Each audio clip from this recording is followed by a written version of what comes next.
Hi, in this video, I'm talking rather than just playing because I didn't want this page to be just about me playing covers. I think there are so many doing that and so many amazing people doing that I would like to keep watching a lot of that. However, I wanted to make sure that this page creates a community of musicians, bass players, where we have amazing discussions about music, geek out on concepts, while of course can always enjoy playing music as well. So that's the intent that I thought I should start talking about what I'm up to, how do I practice, how am I going about, let's say, my day about when I sit in my studio and think about how to tackle the song, etc. And the reason I'm doing this is to ensure that this doesn't sound like a tutorial, but rather just share my journey one wrong note at a time, so that there are some takeaways for you. There are some things where you can point out and tell me saying that, dude, you're absolutely headed in the wrong path. Maybe you should course correct yourself. So that's like the community that I wanted to be creating for bass players and musicians in this space. Having said that, today what I wanted to talk about is one of the concepts of how I go about before I play a song, kind of get familiarized myself with the fretboard space of the song I'm looking to tackle. And what do I mean by that is, let's say I take a jazz standard like All the Things You Are. Now I just know all the changes. Say the song starts with F-7. Then what I do is, oops, I'm just realizing that I'm not wearing my headphones without monitoring. So I'm just want to do that. Okay, back with headphones now. What I actually do is, let's say take the first chord that's out there, which is an F-7. So I kind of ensure that, do I have F-7 completely figured out across the fretboard? What do I mean by that is, for example, like what's the lowest note in F-7 as a chord tone that you can find on your bass based on whichever 4-string, 5-string, 6-string you're playing.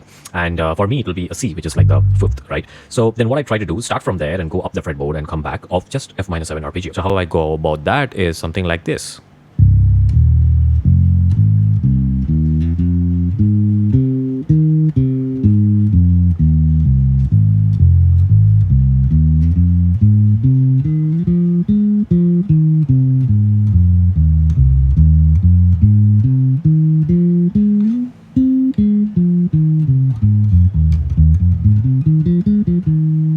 So you get the drill. So I come back as well. But let's say I find some chord like say there's like an F#-7 flat 5, and I'm kind of struggling with it. And how do I go about it to get to the space of, hey, I've got this chord kind of figured out through my fretboard? What I do is kind of split chord into their chord tones and then see positions from that. For example, it's easier to explain it with like always a C, like a C-7 in this case. For example, C, the root note is C. So I can start from C, then there is a position for that. For example, it's going to look like,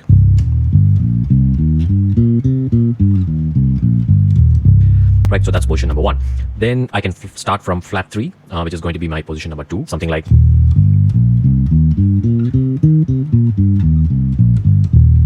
right, so that's 2. Then I'll start from the 5th,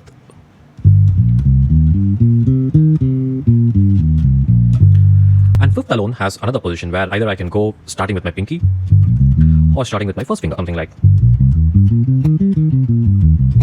right, so 5th. Then the next position is 7th. Then finally back to 1. So I kind of get this in parts up and down through the fretboard. Like let's say when I mean up and down, up, let's say ascending and descending in phases from the chord tones that's there, part of the chord that I'm practicing. Then what I do is start connecting these. While ascending, I kind of go from 1, and descending, I come from flat 3. Then I go from 5, then come back from 5 position 2, something like,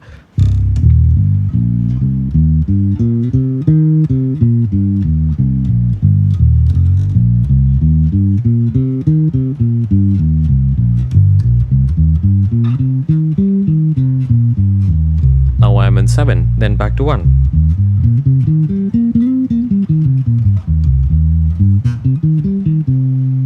So you get the drill. So that's how I familiarize with every changes that's there. That's one part of it. And there is part 2 to this, which I'll share in the next video.